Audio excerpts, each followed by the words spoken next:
You're listening to Hear This Idea, a podcast showcasing new thinking from top academics at the University of Cambridge and beyond. In this episode, we talk to Ciecierski Holmes. Tads is an undergraduate economist at St. John's College, Cambridge, and is currently writing his dissertation on how behavioural economics can help explain patterns in gym membership. We begin by discussing what economics assumes by rationality and how behavioural economics shows this may not always be realistic. Listeners familiar with these concepts may wish to skip ahead.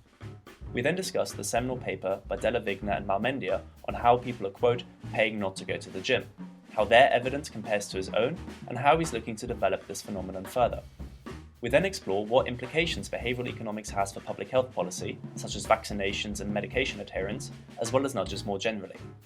I think this is a really interesting snapshot of what research in behavioural economics looks like and all the complications that come with it. So without any further ado, here's the episode. So we're going to talk about behavioural economics as applied to gym membership. This is what I've been working on, indeed. Right. I think it would be useful just to begin explaining how behavioural economics came about, because it's quite a recent development, right? Mm-hmm. So what was in place before, and why was there a need for something like behavioural economics? So as far as I'm aware, behavioural economics mostly stemmed from Daniel Kahneman's work, sort of late 70s, early 80s, where it's just I guess it seems obvious now, but observations that people don't behave like rational agents in certain contexts. So I think the first thing that sort of popped up is things like prospect theory, where it's basically people misunderstanding, or not misunderstanding, but overweighting high and low probabilities. So why do people buy lottery tickets when their chances of winning the lottery are so low that the expected value is below the price of a lottery ticket? Well, it's because people think with the huge payoff of a lottery, they sort of don't put enough weight on the fact that the probabilities are so low. So that's something that's how I think it first developed. Other things I observed back then are things like planning fallacy. People don't tend to underestimate stochastic shocks, i.e. they don't plan for things happening in the future that could put a strain on their schedules. So this is something that happens to a lot of academics, at least, is that they take on a lot of tasks and make themselves very busy, thinking that their future is going to be less busy than it is, but they always forget that other things always come along to make your life very busy. I think that's the early developments. It's basically, the rational agent model that we use, which is very useful in the sense that it makes modeling very easy, and it makes it very easy to make a representative agent. But it's definitely developed out of a lack of sort of how economics has dealt with non-rational agents. I think it might be worth backing up a bit and explaining what rationality means in this context. Indeed. Because it has quite a specific meaning in economics. So at the most basic level, it's usually defined from preferences. So if you have people that have a choice between certain goods or actions that they're going to take, they look at you can sort of order what you consume or do and how much you value it, and this is then made to create sort of utility functions, these sort of numerical representations of what people prefer to do. But at the basic level, it's like, do you prefer apples to oranges? If you prefer apples to oranges, you're more likely to spend a bit more money on apples than oranges, and then just scaling that up over basically everything that people do. And with those utility functions, you mathematically assume people maximize their utility, i.e. they choose the things that they most prefer, and the way that we can sort of look at how people do this is through money, through how much people are willing to spend. So this is part of revealed preference. So people will if people spend more money on one good than another good, you can assume that they value that good more. And going into sort of the rationality side of things is, given this sort of axiomatic approach, you assume that people are rational in maximizing their personal utility. But this is but then where behavioural comes in is that it's apparent in some situations that people aren't maximising their utility. Like in this example of lottery tickets, the expected value is lower. The expected value of the lottery is less than how much people are paying for it. So this doesn't quite match up with that original sort of rational behaviour that we assume. Just before we delve more into like the behavioural side of it, I think one thing that's useful to clarify as well: traditional economics doesn't assume what those individual preferences are, just that people will maximise according to those preferences. So if I had a huge preference for burning all of my money, that would be perfectly consistent with the rational agent. Indeed. And what behavioural economics is criticising is not necessarily that people are have altruistic preferences and all of that. That's all perfectly consistent. It's more that people don't always act coherently, as we would kind of expect. Indeed. So it's going back to the models, I suppose. You just expect the models will suggest people behave one way, but then what we observe is just not in line with what the models necessarily predict. And where does the kind of idea of a homo economicus kind of play into all of that? I think homo economicus is, I guess, I'm not sure what the actual origination of the term is, but what I would imagine is it's a good way of criticizing economic theory and the rational agent is to make a new branding of something that's non-human, as the characterization of the rational agent as a sort of robotic, all-knowing, maximizing figure, and it sort of loses the nuances of individual behavior, which I guess is what other fields are trying to look into. Yeah. So when we now look at behavioral economics and its kind of criticism of that homo economicus, I understand it kind of falls into three general branches of what it's criticizing. Do you care to kind of explain what those are? So this is from that Rabin 2002 paper. It's a very good overview of what economics is looking into. And, if you sort of present standard models of utility maximization as, well, first of all, people maximize according to some sort of utility function. People make some sort of have some sort of beliefs about probabilities or future values that people or probabilities of events happening, or how much they're going to like things in the future. And they have these preferences, as we talked about before, these quite rational ordering of different actions and goods that you would like to consume, and then picking the best of those given your sort of constraints, like a budget constraint or a certain amount of income from work and such. So in terms of how we can sort of break down that sort of utility maximizing model, is that we can look into these non-standard preferences. So the one that I've been looking into mostly is time preferences, which are different from the standard models. So the standard models usually use something called like an exponential discounter. So mathematically, this is done by like a delta term that's placed on each time period in the future, which then basically means that in a consistent manner, people prefer consuming things in the future less than they prefer to consume it now. So it accounts for what's quite intuitive, is that people have this sort of preference for consuming things in the present because people are not necessarily very patient. But where behavioral economics makes a slight addition is this present bias term. So it's these time inconsistent preferences. These I think they're in the literature, they're sort of quasi-hyperbolic preferences. But all that does is just, in the models at least, is just add this extra beta term on future utilities, which discounts them further just based on whether they're now or in the future. So what that might change in terms of the preference structures is, in a consistent preference structure, you may say, I prefer something now compared to in 1 month's time, and in 1 month's time I prefer to consume it then compared to 2 months' time. But what that beta term might encapsulate is, I prefer to consume something now compared to 1 month's time, but I might be quite indifferent between 1 month and 2 months' time. So actually the extent to which you discount in the future will maybe slightly different to how you act in the present. Do you know an example of that, like in real life? In the work that I've been doing, it's procrastination is one good thing. You just don't want to do it now. You want to do it sometime in the future.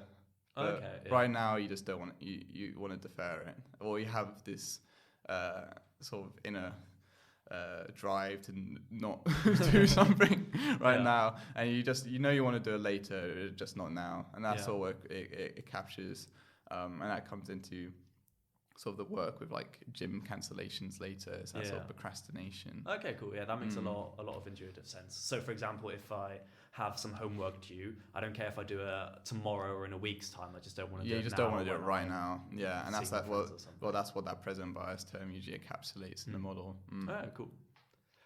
So that's kind of non-standard preferences. What other critiques does behavioural economics make? So non-standard beliefs is a good one. So standard beliefs would be, again, you take all information and then update your priors according to Bayes' rule. So if you had some sort of prior belief about the likelihood of an event happening, and then you get new information, you very mathematically update your set of beliefs to match that. But we know that people don't necessarily have very good sort of expectations of probabilities. Something like overconfidence is a big one. So in terms of gym memberships, some of the stuff I've looked into is people will definitely think that they're going to go to the gym more than they actually do. Another good example is indeed if you ask people how good a driver they are, they will naturally say that they're above average more than 50% of the time.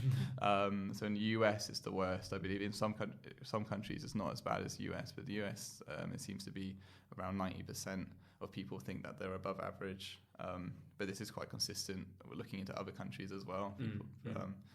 Apparently, this decreases as with equality within a country. The amount that people overestimate how good a driver they are decreases. That seems to be some sort of association. So that's an interesting one. Going back to lottery tickets again, people will overweight small probabilities, thinking that they're more likely to occur. So if you take, and usually associated with those large payoffs, which is why people will tend to take the long shot for lotteries. So behavioural economics wants to explain why we deviate in all these different ways from the kind of homo economicus of classical economics.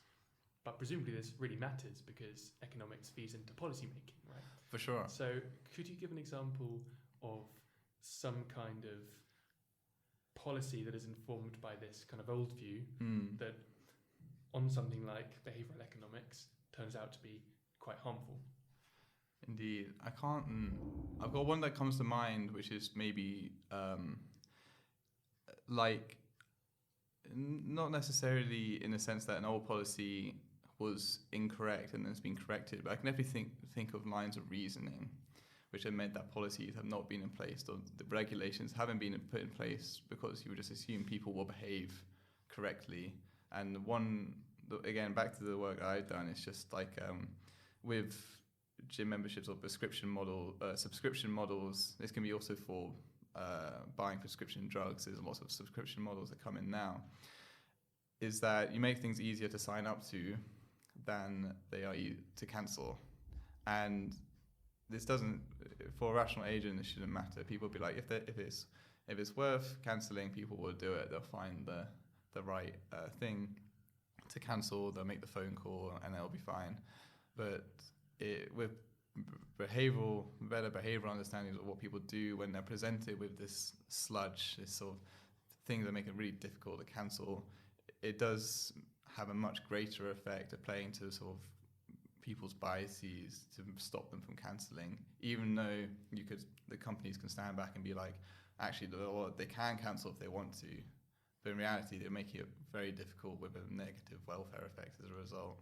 Cool. So that's probably a good point to start talking about your own work. Yeah. So you had an idea to use gym memberships to test people's attitudes towards their future behaviour and probabilities.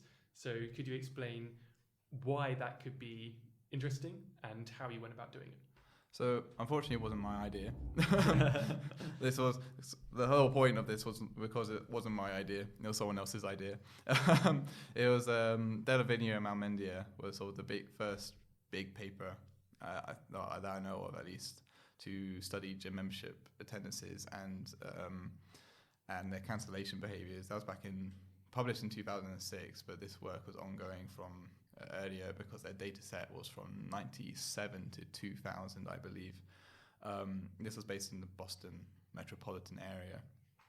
And what they did was look at exactly the rational agent model and make some predictions as to what we would expect gym members to do, and then look at the data and see what do they actually do, and then make some suggestions as to plausible models or reasons why people aren't behaving as rational agents. So they had eight observations and 7 predictions from the rational agents model. The ones that I was able to look into were just kind of pull them up. So first thing you'd expect was price per expected attendance would be less than the day pass prices people could pay for the gym. So if the comparisons were made between the different contracts of gyms that they had in their sample, where basically they had these annual passes, annual memberships, where you pay up front and then you just have a membership for a year, and there's no automatic renewal. Once it finishes, and you have to pay for it again. The other one was the monthly memberships were automatically renewed, so they just take money from people's accounts and until they cancelled it. And the third thing is that they did offer day passes at these gyms, and so people could just turn up and buy 1 or 10 day passes instead of a gym membership. So you'd expect that people buying gym memberships would weigh up these contracts that's available to them and then decide that, okay, if the gym membership is the most valuable to me, I'll get that, and that should therefore, the price per attendance should be less than the day pass prices. So just to give a really easy kind of example, if the monthly pass costs $10 and the daily pass costs $1, if I go to the gym less than 10 times, I should get the daily pass, and if I go to the gym more than 10 times, I should get the within a given pass. month, exactly. So that's the exact comparison you make. I think the day passes costed $10, and the monthly passes, the very basic without any discounts, was $70. So to make that monthly gym membership worthwhile, they had to go around 7 times a month. But obviously this is not what we see, which is interesting. The average in the sample was around 4.5 attendances a month, so maybe once a week. But these are quite hefty, expensive gym memberships, especially when there's day passes available. That would have been cheaper as an alternative for a majority of the sample. The other thing that they looked into was, which they couldn't test directly from the data, they had to do a few surveys, but it was looking at rational expectations. So they asked people who were gym members in a setting not somewhere in a mall nearby, how much they expected to go to the gym in a given month, as well as a few other questions. And how much people thought they would go to the gym was incredibly high compared to the average of the sample. So people expected to go 9 or 10 times a month, so that's around twice a week, which is more than about double what people actually did. The other thing that was interesting was the cancellation lags within the sample. So it's basically the period of time between people not attending the gym or having a less than worthwhile gym membership where they're only going maybe once or twice a month, something like that, and how long it takes them to cancel based on the fact that they could be saving money with day passes, and they just ended up being some months or long. I think these average for their sample was 2 to 3 months, and that cost people between sort of $100 and $150 which is not like negligible money. That's quite a lot, just because people weren't putting in the effort in sooner to cancel their gym memberships. But obviously that's an average, so for some people it's going to be much higher as well, and it ends up costing a lot of money, which is something I also found in my sample. And average gym members. So a more subtle point what they touched on was average attendance per month should increase for the sample over time, because the people dropping out the sample should be the lowest attending gym memberships. The lowest attending gym memberships should have the least worthwhile gym members. The least worthwhile memberships. But you actually see the average attendance over time falling as you see attrition of the sample, which basically suggests that it's not the highest attenders that are dropping out the sample. It's actually it's not the lowest attenders dropping out the samples. Actually, it's higher attenders that are dropping out, which is interesting. So it suggests there's some persistence within the lower attenders with the least valuable gym memberships, which again, it's not something we would expect from sort of rational agents. So if I understand it right, it's not just that people are fooled initially, realise they're wrong and drop out. It's that they're consistently acting in some way kind of irrationally. Yeah, so they just have these like non-worthwhile gym memberships for a long period of time. They don't cancel, and the ones that are not cancelling tend to be the lower attenders as well. Yeah. So it's just not what we would expect from the rational agent. Basically, all these behaviours you're seeing, people could be gaining day passes, but they're not. They're not forecasting their attendance very well. The cancellation lags should be quite short. Once people should realise quite quickly if they're not going to the gym or have a less than worthwhile gym membership, and make the effort to cancel and switch to day pass prices. We would have expected those low attenders to fall out the sample, but that's precisely what they didn't find, which is interesting. So that was suggestive.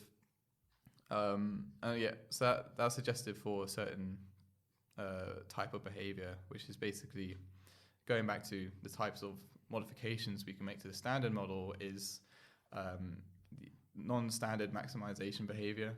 So the idea is not only do people have these present bias terms, like we talked about, where people procrastinate, even given people procrastinate, people might underestimate how much they procrastinate in the future. So they actually think that their future selves are going to be more on it and cancel their gym memberships. And they underestimate how much they procrastinate in the future. So there's these like deferrals or cancellations. Well, this is the theory at least, that people defer cancellations because they think they'll be better at doing it in the future.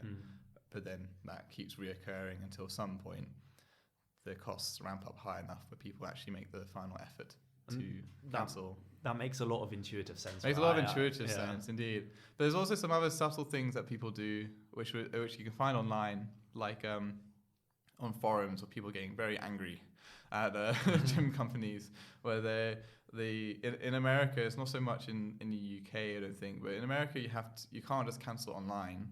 You tend to have to write a letter to the head office to formally request the cancellation, or you have to visit in person to a gym to be like, I want to cancel my gym membership, which obviously means that the costs of cancelling are much higher in the US than perhaps in the UK. And that's something, the fact to consider, because people may not actually expect that cost, because people may expect it to be quite easy. They might expect it to be just a phone call or a simple cancellation link on the website, but actually ends up being a lot of effort. And this is something that people might not account for. So again, when people are thinking about when they'll cancel, they'll be like, oh, it's fine, I'll just allocate 10 minutes of my time on Friday afternoon, and I'll just make that effort to cancel. And like Friday comes around, and they call up the helpline, and they realize, you can't cancel on the phone, you have to go to the gym in person. And that basically means like, I've got a busy weekend and I've got work next week, I can't necessarily make that time. And that's just something that people didn't expect initially, which then leads to additional delays. And this is something that is presented as another possible argument, or it's probably possible that both these things are happening at the same time. But it's just hard to extract that behavior from the data. And I don't think there are any models for it. Yeah. But, so it may be that people are procrastinating intuitively like that, but there may be a selection who are just delaying because they didn't actually know how hard it is to cancel as well. Yeah. So two kind of components. One kind of being irrational because you're overestimating how much benefit you'll get in the future. And I wasn't really on it January, but come February, I'll use the gym a lot more. That's and then you, yeah. Come March, you just go, okay, February wasn't really my month, but now I'll really be on it. Yeah. And then on the other hand, people are also underestimating the costs of actually cancelling the gym Exactly. That's quite a big one actually that they don't necessarily address, is the fact that people don't necessarily adjust their expectations of how much they're going to go to the gym, even after they've had a gym membership for a couple of months. So this is something else that you expect, the rational agent to do. It would be to update their expectations over time. But there have been further, not this paper, but other papers on sort of habits and gym memberships where people will still overestimate how much they're going to go, even with prior months of attendances where they didn't go very much at all. They're still quite optimistic. So it may even be that people never even though they've had less than worthwhile gym memberships, they may still not intend to cancel, which is also very hard to extract from the data. There's a lot of limitations, I think, to these sort of natural experiments in a way, because you have a lot of impersonal anonymized data, but there's a lot of dynamics which are hard to extract because they're all sort of overlapping at the same time. Can I just ask, for those people who don't know, what is a natural experiment as compared to, for instance, that's a good randomized question. Controlled trial or something like that? So that's going into, there's sort of different levels of scale and controls in the experiments we do in economics. Natural experiments tends to be just extracting a lot of data from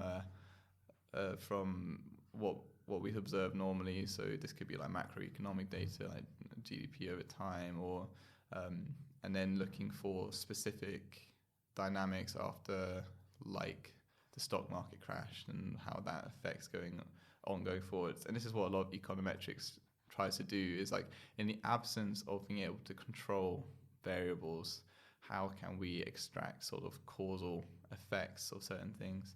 So this is more what the gym data is. It's just, we have a lot of data on different gym memberships and how much they're going to the gym, but then how can we extract behaviors from that using econometric analysis? In this case, it's quite simple because we have these contracts. We have a given set of contracts that people can purchase for their memberships, and you can just compare, the monetary value of their gym memberships compared to what they could be paying by just not having a gym membership. So that's where it becomes a bit easier in this case. But going down to more like lower level stuff would be like randomized controlled trials, where you set up a control group which they just behave normally, and then a treatment group where you provide them some sort of intervention, and then you compare the two groups to see how the intervention affects the treatment group. So one example in the gym world is like you give a control group are just behaving normally, while the treatment group is you give them monetary incentives to go to the gym. And then you study sort of the longer term impacts of these monetary incentives. So do the monetary incentives somehow induce some sort of habit formation where people create a routine of going to the gym, and then does that lead to like a longer persistence and higher attendance after you've stopped giving monetary incentives? But also the monetary incentives themselves, seeing how much does attendance actually increase just by giving people a bit of money to go to the gym. That's sort of more RCT, randomized control trial level. And then you can get down to proper lab settings where everything's controlled. You have participants come in to play a very like set game with usually sort of gambling games where there's money on the line, and they're sort of having to some probabilities involved in this game. You might be playing against another participant, and everything's controlled, and you just have the participant making decisions based on a very set up gambling game of some sort.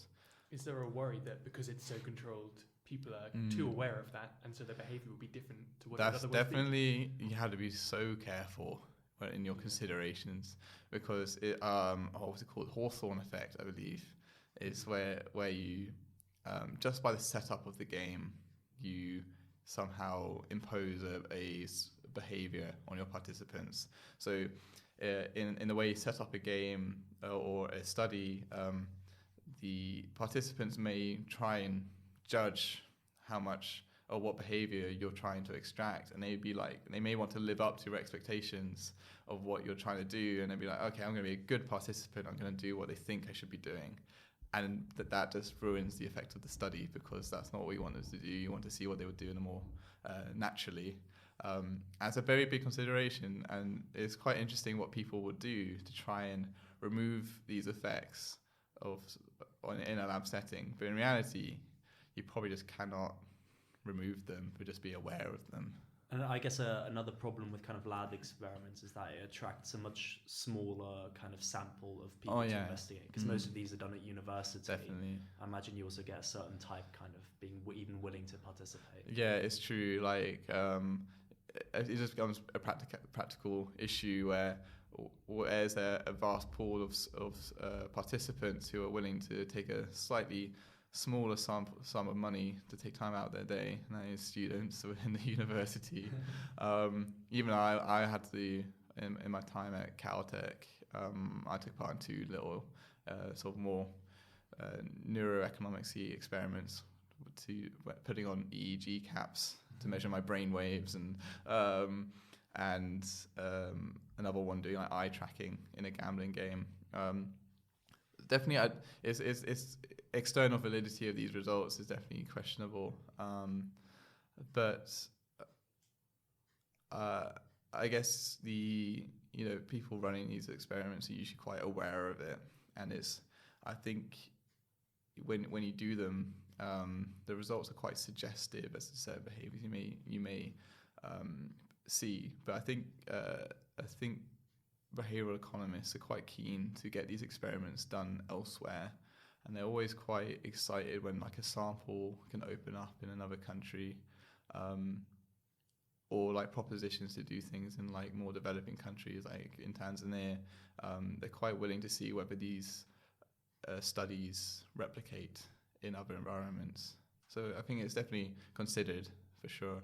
Okay, so we've kind of talked about the paper that Della Vigna and Malmendia did back in 2006. So what was it that you kind of found when you tried to replicate their results? Yeah, so in my task to replicate their results, it was actually it seems like they did quite well in my books. My data set was completely different sample from a wider set of gyms and gym members around the US. So while theirs were quite centralized around the Boston area, mine were basically just from mostly California, but smattered elsewhere as well. And I also found very similar things. So 38% of my sample could have saved money by buying gym membership, by paying day pass prices rather than having gym memberships. Now there's a caveat to that result, because what that doesn't show is that are day passes really available to the people that are paid gym memberships? And I think this is something that's probably evolved, possibly because of the Vigna Malmendia paper, but I can't say that for certain. But gyms are very much less willing to offer day pass prices nowadays. And I think my thinking is, I haven't looked into this enough, but it would seem reasonable that people would have seen that study, and the gyms would have seen that study and realized, this might mean that people will try and act like rational agents and not buy gym memberships anymore. So they do offer day pass prices, but they make it very hard to figure that out. They don't advertise it on their websites anymore, but if you ask them, they will give them to you. So that's a big caveat to that result, is that actually the contracts people face now are not necessarily the same as they were back in 2000. And it's still indicative that people have very low value gym memberships, but it's now less in it doesn't necessarily demonstrate the same irrationality as it did before because of the additional effort it requires to actually acquire day pass prices. So at least, but it's still interesting because when you look at sort of the distribution of how much people pay in their gym attendances, so how much the average gym attendance costs, so i.e. take their monthly gym attendance, gym membership cost and divide it by their attendances, there's some very low attenders still. There's still people in the sample that spend like maybe $100 per attendance because they only go twice or once every 2 months or something like that. So although the figure is now possibly a bit less sexy than before, and it's not quite as like pow in your face as the Della Vigna result, there's much of the same behaviors I think are still demonstrated. I ran my own survey as well at CalTech to elicit rational expectations, and very similar results actually. In the survey sample, it was only 36, so you got to take it with a pinch of salt. But it seems to be that people always have non-zero expectations of going to the gym, or like most people have non-zero expectations. Some people in the survey were like, yeah, I'm not going to go. But most people were quite optimistic that they're going to go like 3 times a week. And I think that for a student, that seems like quite a good figure. Yeah.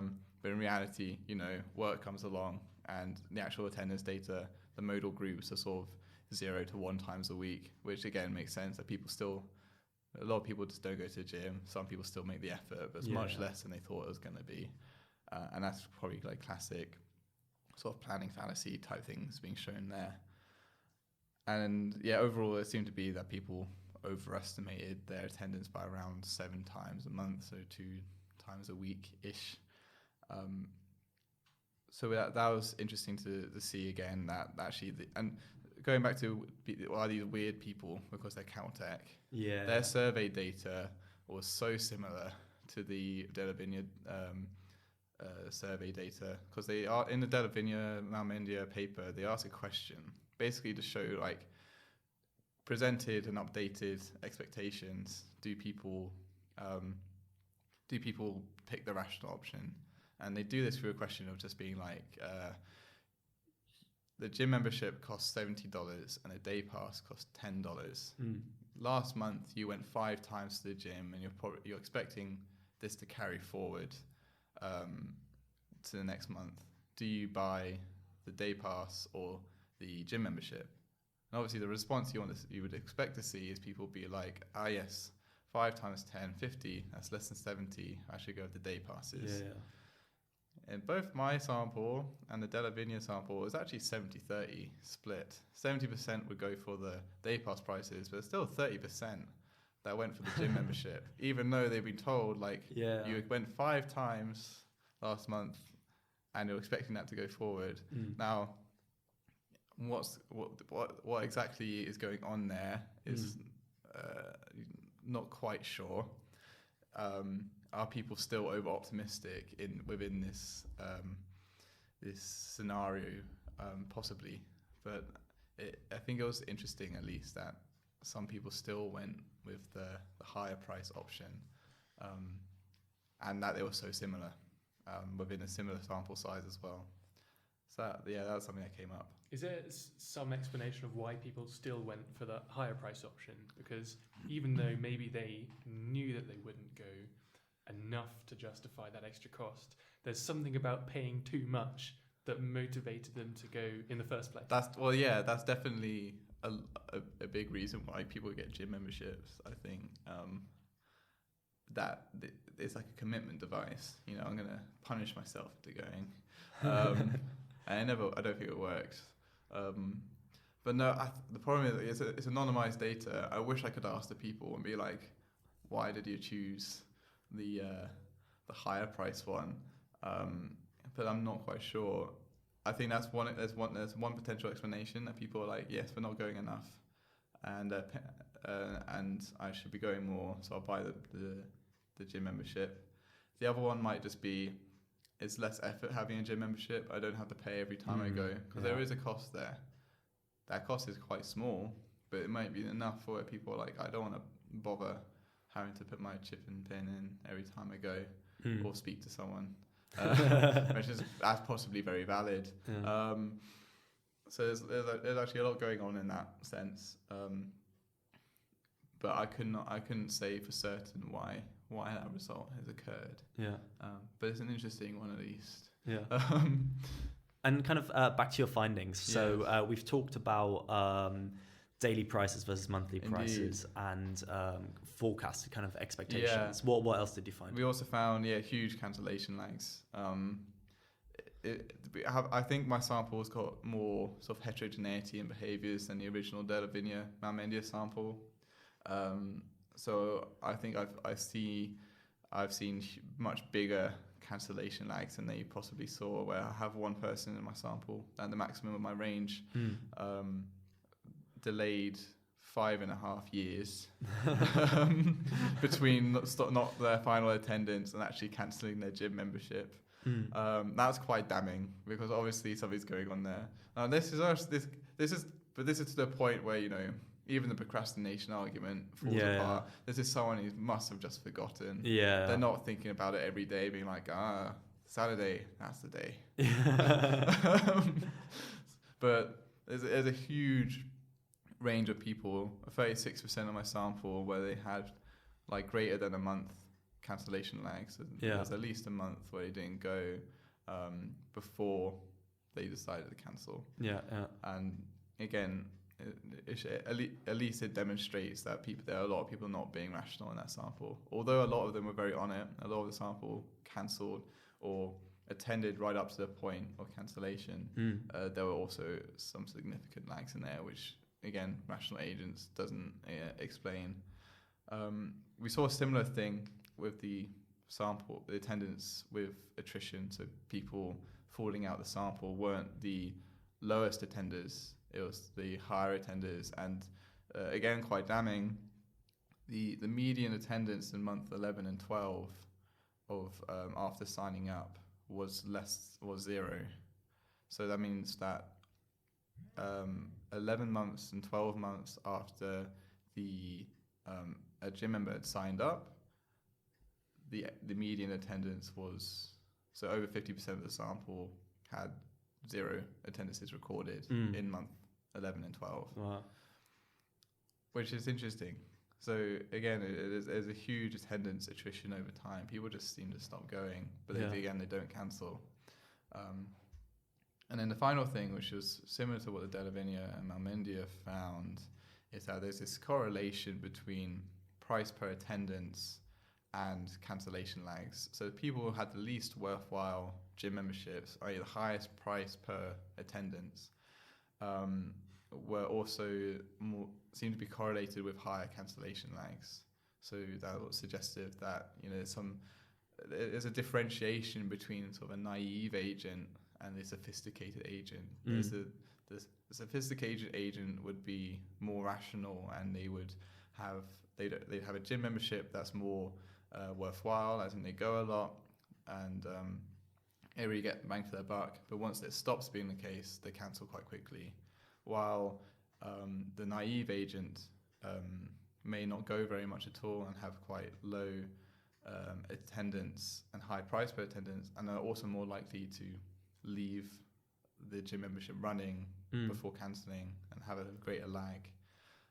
And that's like, it's indicative of these sort of things that are going on, although it can't necessarily pinpoint where people are being naive and sophisticated. It shows that there's this sort of heterogeneity in there. Okay, that's really interesting actually, because that's really, I guess, kind of distinguishing between, as you kind of said, the naive and the more homo economicus kind of people. Do you have any guess as to what part of your sample can be described as rational, and what kind of size of your sample is naive? So that's what I'm working on at the moment a bit, is looking at classifying people as naive versus sophisticated. I'm looking at sort of the demographic data. and some very rough estimates of people's incomes and education levels. And I've also got data on sort of ethnicity, and I wanted to see if there's any, which age groups seem to be having more naive behaviors. And at the moment for cancellation lags, it seems like people who are middle-aged versus young and old, so using sort of an age squared probit model, it seems to indicate that middle-aged people had the lower cancellation lags compared to the younger and older people. But on the flip side, people who had the least worthwhile memberships seem to be the youngest and older people had lower average attendance costs than the middle-aged people. So the middle-aged people seem to be more likely to have these gym memberships where they go maybe once or twice a month and then keep it rolling, compared to the younger and older people.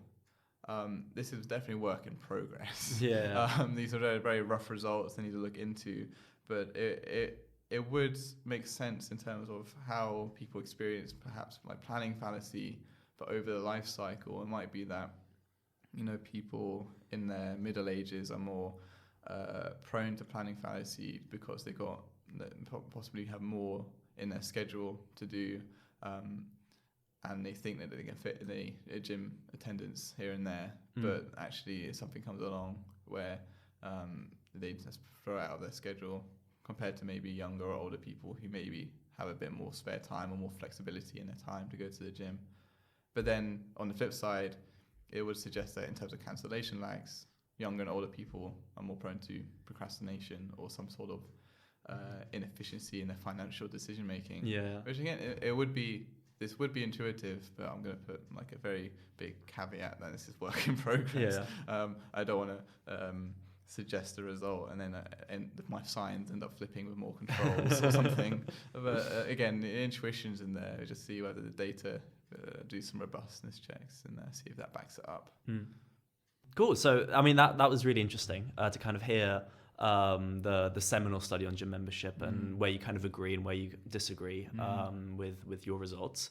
I guess the natural question to ask is, so what, right? You mentioned right at the very beginning that one of the reasons you came into economics was to do a better good, other than helping gyms get more money out of us. I'm not going to lie, gym memberships are not where my interests necessarily lie.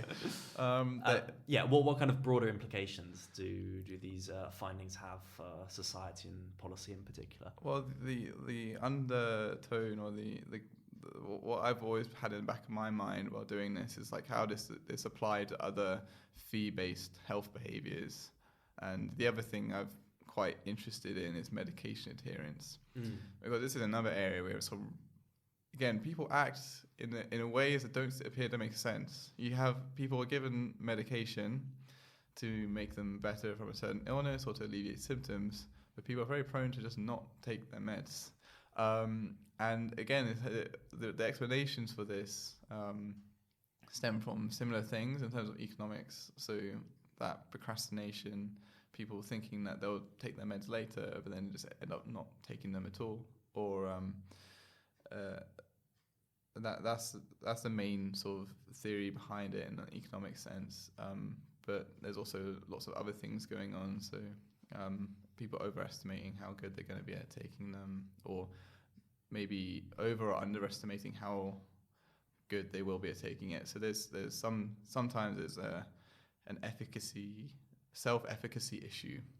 People are given prescriptions but don't believe from the get-go that they'll be able to stick to them. So you just they don't bother. On the flip side, people might be very confident that they can adhere to a complicated medication scheme, but it ends up not being the case, and it might be worthwhile switching to a simpler regimen.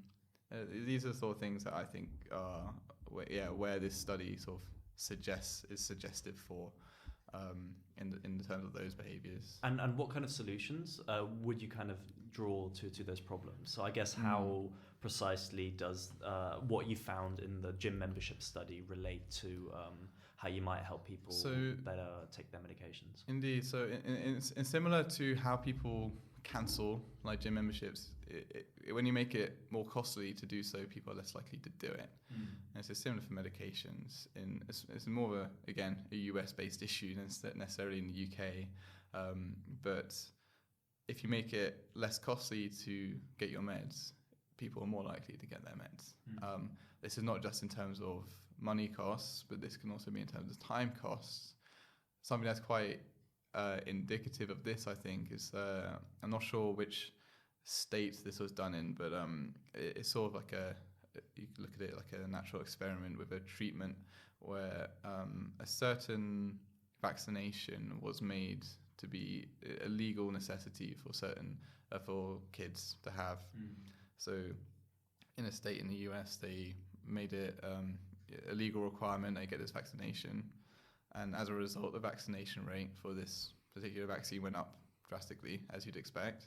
But not only that, the vaccination rates for other vaccines went up drastically. And the reason for this is probably once people are at the doctors, they might as well get the other ones. And I think that's probably similar to what we find in the UK. Is like, even though a lot of the vaccines, the core regimen is free, you have to actually set up the appointment and go. And this it becomes of more of an ethical question about how you make drugs like a legal requirement, but it more so in terms of if you provide vaccinations in schools, parents are not likely to say no. They'll just go along and their kids will get vaccinated, and by reducing the cost of getting vaccines, people aren't putting it off anymore. They just get it. So that's like a more direct implication, I think. So it sounds sensible that reducing the cost of these medications would make it more likely for people to adhere to their plans. Yes. But is there ever a good reason to actually incentivize that kind of thing? It's a theory that people, if you make drugs free, people won't value them, and then people don't take them. But I think this is not. The counter effect is much stronger. That if you give people drugs, they'll be more likely to have them once they have them, rather than imposing cost barriers to somehow provide like a greater valuation of them. I don't think that the cost. I think the cost barrier is usually what people cite in like surveys of why they don't take their drugs is because I couldn't afford it this month. So I think that's a bit more damning than the other way where you may be looking at medications of wastage. But it's something to consider. But I think reducing these cost barriers is probably more important than the other way. So it would make sense that in some cases, incentivizing a certain kind of behavior would make it more likely. But there's also a worry that there are these roundabout ways in which incentivizing some behavior kind of devalues it and then makes it less likely and backfires. Could you just explain how that works? So I can't remember the names of the authors of the paper. It was a Gnesi and someone else. Have a quick Google on that one. But the Israeli study is interesting. Looking at it was for kids in preschool, I think, or primary school, and parents were constantly not picking up their kids on time. So the school imposed a fine on picking up their kids, and the theory was by placing a monetary value on looking after their kids, they just treated it as a service rather than as a social expectation to pick up their kids, and therefore people were more willing to pay the fine and be late than to actually be on time. The other one was how you incentivize charity fundraising in kids as well, and secondary school kids, I think. Those who were paid per donation ended up seeing it more as like a job, I think was the theory, while those who were paid slightly less in incentives for raising money still believed in like the social value of what they were doing and actually put in more effort. The caveat on the primary school study is I don't think the data exists anymore. I think it was lost. Is the story? It's actually, I don't believe. Apparently, I think they lost the data. So actually verifying that result is doable anymore because they lost the data. It's not to say the result is wrong, but it is, again, it goes into the long-running issues of replicability in social sciences, especially if you lose the data, you can't necessarily give it to someone else to check its robustness. So I guess one thing that this is kind of all hinting at is kind of the idea of nudges, right, to inform policy making. So rather than setting out rules such as requiring vaccinations to be compulsory, making it easier for people to do so by having them in schools and the like. There's also kind of an ethical debate about this kind of idea of paternal liberalism. Do you have any thoughts about that, especially, I guess, in a developing context? Well, I think it's something I thought about in terms of like you're sort of trying to manipulate people's free will, isn't it? I think the counter example someone gave me is that companies are already doing this. Yeah, companies are already abusing our biases already. So, in an effort to counter it, should the government step in some way to in acting as a good actor versus necessarily a profit-making actor? I think that argument sways me a bit. But yeah, I'm not sure. I can't think of much against it because in my mind it's a bit of I guess it's a logical argument where like if you look at the studies and be like, has this increased vaccination rates and improved people's health? If yes, then good, let's do more of it. But the ethical concerns, indeed, it's a tricky one. I haven't fully navigated it myself as much as I could have.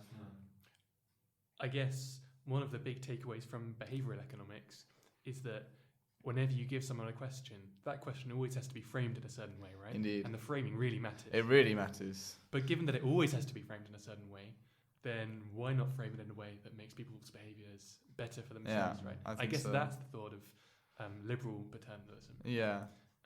I find it hard to argue against, indeed, yeah. Yeah, good. So we've been talking about how we might use,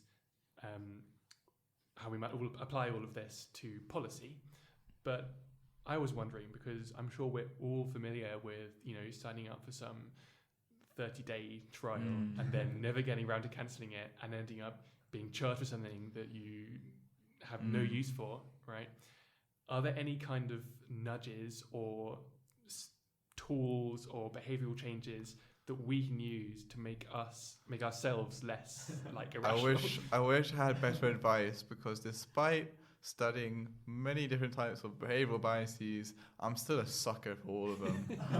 The only thing I do now is just have great fear when I see subscriptions being like, yes, sign up for this 2-week free trial and just give us your credit card details, you'll cancel later. I guess kind of the last question to wrap it all up is, what are 3 books or papers that inspired you? Right. This is a tricky one. The first one, I think I'd say, is the Flow and Banerjee paper on vaccinations in India, I believe.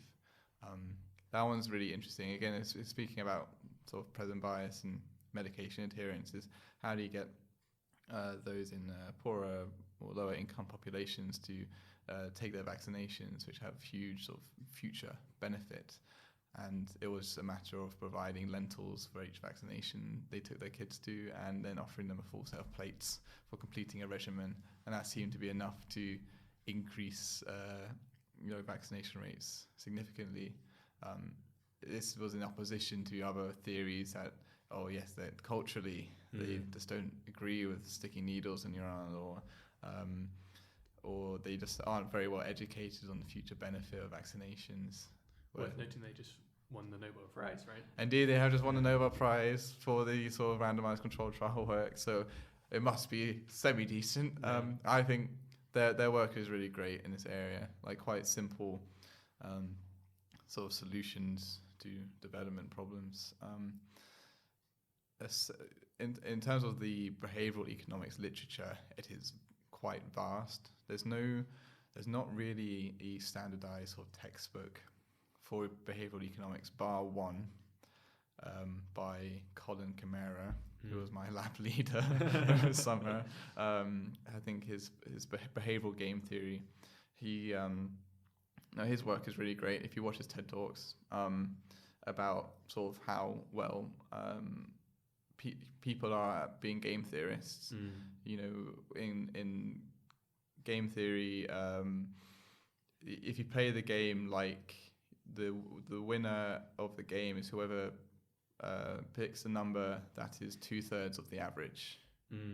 So the Nash equilibrium of this game would be, if you run it, everyone knows the game and everyone knows each other's moves, would be 0. Yeah.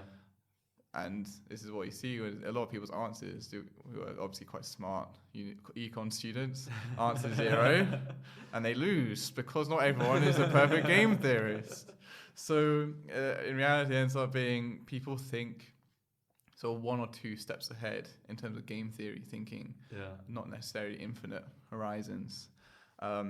However, and there's also behavioral biases in game theory, which means you don't observe the Nash equilibrium that you would see in game theory. But it's interesting that on the flip side, monkeys are really great game theorists, better than people are. So I think that's quite interesting. That's indicative of something in terms of like rationality, that somehow monkeys and possibly other animals are better at game theory than people are. So that's Colin Camara's work, definitely worth looking into, and O'Donoghue, Rabin, Della Vigna, in terms of all these sort of present bias models and time discounting, they're quite worth looking into. The final one, which is quite interesting, is a more sort of anthropological study of medication adherence. I think it's by Lawrence in 2010. It is titled Medication Adherence. It provides just 3 case studies of why different individuals were not taking their meds.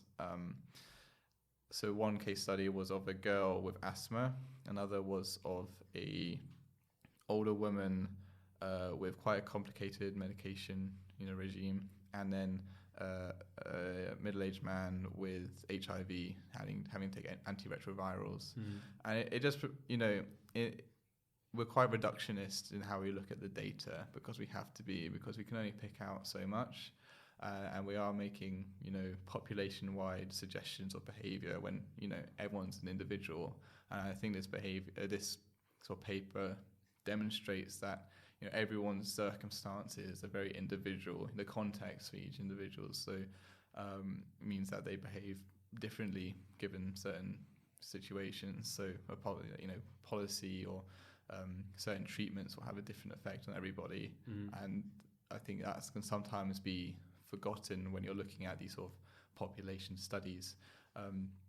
So, for example, with the HIV antiretrovirals adherence, the guy was like an investment banker having to take on a huge new partner or like a client, and he was tasked with leading this sort of a new team for this client, and it was recognized after this point his markers for HIV skyrocketed every time he went to the doctor, and suggesting he wasn't adhering to his antiretrovirals, and the doctor couldn't quite pinpoint why, but he appeared quite down and withdrawn every time he went to the doctor's office.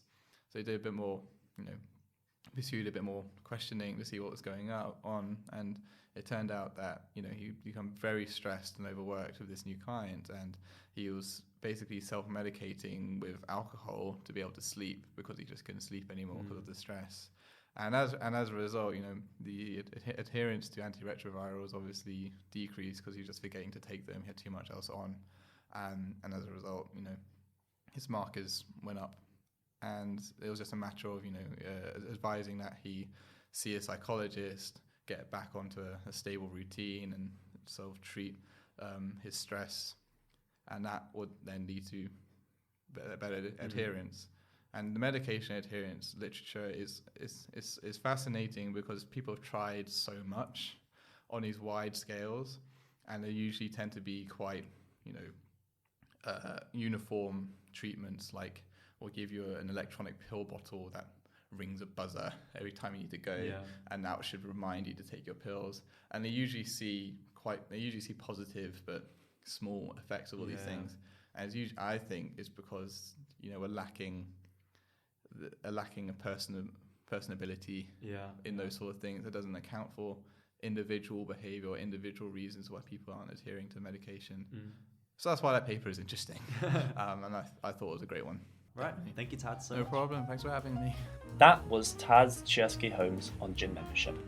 If you want to learn more about Tad's research and behavioural economics more generally, you can read the write-up that accompanies every episode at hearthisidea.com/episodes/Tads.